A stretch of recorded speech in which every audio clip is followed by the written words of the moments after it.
Պարոն Փաշինյան, օրերս տեղեկություն մտահոգիչ ստացվեց հայ գերիների առողջական վիճակի հետ կապված։ Նրանցից Լյուդվիգ Մկրտչյանի ընտանիքն է արդեն ահազանգել, որ տևական ժամանակ կապ չունեն հետը եւ առողջական վիճակը վատ է։ Մյուսների մասով կան փաստեր, այնքանով ինչքանով կարողացել են մասնագետները հավաքագրել, որ նրանց կյանքին վտանգ է սպառնում, խոշտանգման կասկածներ կան։ Դուք ինչ տեղեկություններ ունեք, արդյոք ունեք տեղեկություններ թե ոչ, ինչ աշխատանք է տարվում այս ուղղությամբ հայ գերիներին ազատ արձակելու։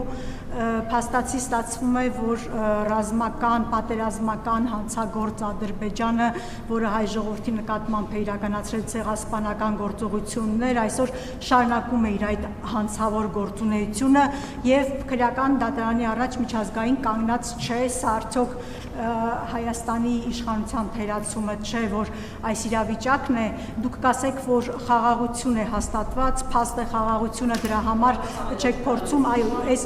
հարցն եմ ուզում եմ այդ հարցին էլի անդրադառնալ, եթե կասեք, որ խաղաղություն է հաստատված, դրա համար չեք բարձրաձայնում այդ հարցերը, փորձում եք այդ ճանապարհով,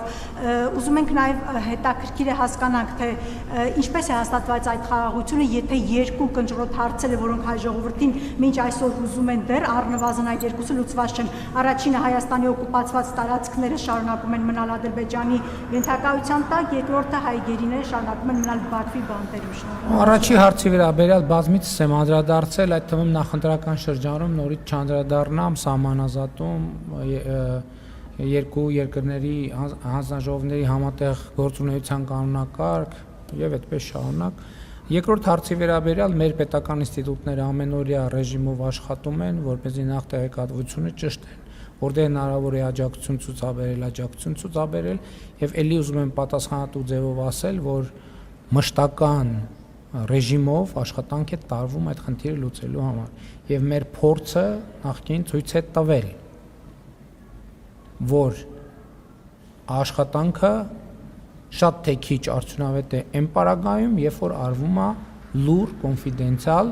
եւ հիմա էլ այդ լուր կոնֆիդենցիալ աշխատանքը արվում է։